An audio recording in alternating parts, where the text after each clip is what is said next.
أغرب قصة توبة لأغرب شخصية في السوشيال ميديا وفي وقت حساس كيخليك تسائل واش هادشي بصح ولا غير على قبل البوز، لدرجة أنه سعيدة شرف غادي تعيط لي وغتنازل لي على الدعوة اللي دارت بيه بسبب كتر هزة الكلاسور.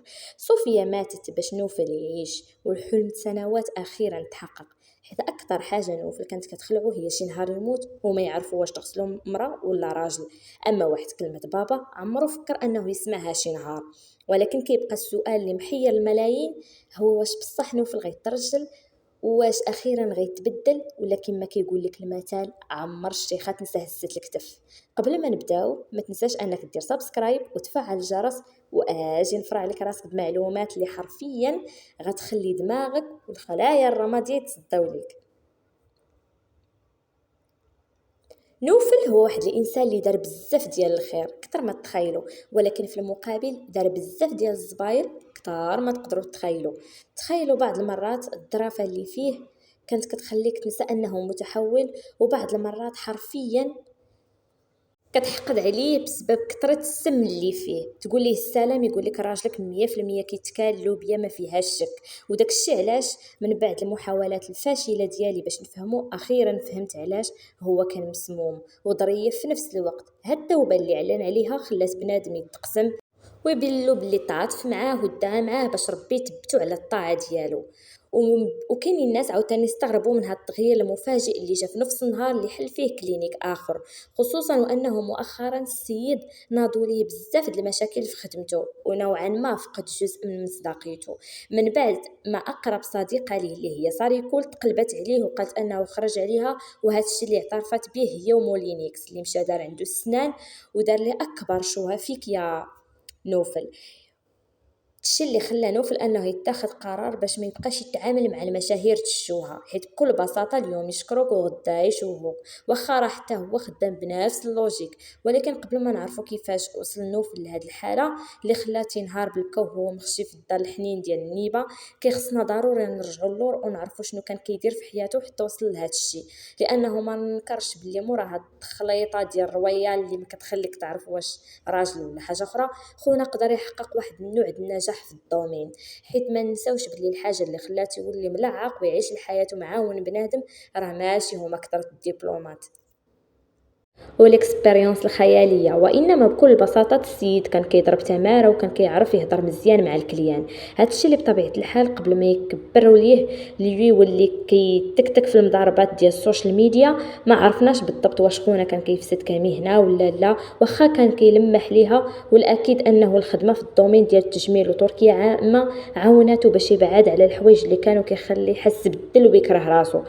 اللي غيتير الاستغراب ديالكم وهو ان نوفل هو انسان اللي متدين بشكل كبير، وفي الحقيقه كان كيدير راسو الجلد العلني بكثر ما كان يبوح بالذنب باش الناس يحنوا فيه، ويتفهم علاش هو كان كيدير بحال هكاك، وفي نفس الوقت باش الله يسمح ليه ويعرف النيه ديالو. وهذا الذنب خلاه يحس بالرعب من فكرة انه غيجي واحد النهار وغيموت فيه وحتى شي واحد ما غيعرف واش مرا ولا راجل. واكثر حاجه كانت كتسبب ليه احراج او بالاحرى كتضايقو هي فاش الدراري الصغار كيتلفوا ليه ولا كيتلفوا بان لقب غادي يعيطوا ليه. واللي طلع رجوله مع نوفل هو عزيز الجزائري اللي داير هو وياه بحال اللحم على الضفر، ما كيتفارقوش درجه انه غادي يقطع شعره من بعد ما غيقطع نوفل شعره حتى هو.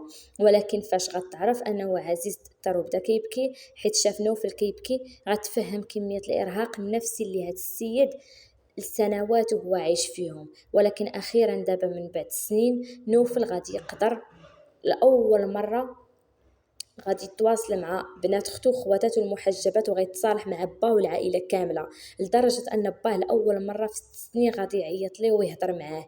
زيد على هذا الشيء كامل انه غيتصالح حتى مع الناس اللي كانوا خدامين معاه واللي ما كانوش كيبغيوه ولا حتى يرضاو يبانوا معاه بسبب الشكل ديالو. هاد التغيير جا من بعد 4 سنين ولا اكثر، واللي فيهم صوفيا بشكل علني على الناس ما مرة ما جوج على انها باغا تولي نوفل، بالرغم من انه هو ولا هي انا راه عقلي مابقاش خدام، حيت مباشره فاش كنقول صوفيا القواعد ديال الصرف والتحويل كيولي خدامين عندي بغض النظر على من كنهضر. المهم ان السيد بغى يرجع للاصل ديالو، ولكن هذا الشيء كيخليه يعترف في نفس الوقت باللي عمليه ديال زراعه الصدر عاوناتو بشكل كبير باش يختصر الطريق على راسو، خصوصا وانه عيا ما يطلب في عائلته باش يعاونوه، ولكن حتى شي واحد ما كان كيعقل عليه، حتى شي واحد موقف معاه. هنا غتكونوا فهمتوا باللي خونا كانوا عنده مشاكل مع عائلته اللي ما قالوش عليه، ولكن غير السيد داو كيبانوا عليه الفلوس غتخرج بنت عمه في منبر اعلامي وغتقول انه خايب وقبيح حيت ما بغاش يعاونها ماديا. نوفل بالرغم من انه كان كيدير الخير الا انه بعض المرات كان كيدير الكوارث بفمه، وكان فيه واحد السم وواحد الحقد ديال دوك الشرفات ديال الحومه المسمومات ديال التبركيك، لدرجه انه ما مره موجوش فضح الرجال بانهم لوبيات، حيت بالنسبه لي علاش انا نتشوه وانتم لا. وهذا الشيء بسبب الهضرات العيالات اللي كانوا كيقولوا ليه انت ماشي راجل، الشيء اللي كان كيسكت بشكل اللي هو كبير، ومن بعد كيسكت حتى كيولي يهضر وكيولي يشوه ويهضر في الاعراض ديال الناس، انا كندير الخير وظرياف وداخل سوق راسي وانتم ماشي شغلكم والمجتمع ما كيرحمش، وغير حيت انا داير بحال هكا بنادم حاقد عليا صافي اللهم كلشي تشوه باش المجتمع يعرف كميه النفاق اللي حنا فيه. على الاقل انا ما فياش، خصوصا وانه الرجال اللي كانوا كيبانوا معاه والناس اللي كان كيحترمهم وكانوا كيبانوا بحال الضفر واللحم كلهم غادي يتقلب عليهم. المهم اخوتي هذه هي القصه ديال نوفل، واللي باقي بزاف ديال الحوايج غامضه في هذا الموضوع. كنتمنى انكم تخليوا لي بزاف ديال لي لايك وتخليوا لي التعاليق ديالكم الزوينه، وشنو هي الشخصيه اللي بغيتوني نهضر لكم عليها في الفيديو الجاي. واللي ما دارش سبسكرايب يديرها ويفعل الجرس باش وقت ما حطيت شي فيديو يطلع لك انت ولا انت الاولى. شكرا لكم بزاف على الدعم، شكرا على التفاعل اللي درتوه لي على الفيديو الاخر اللي فات.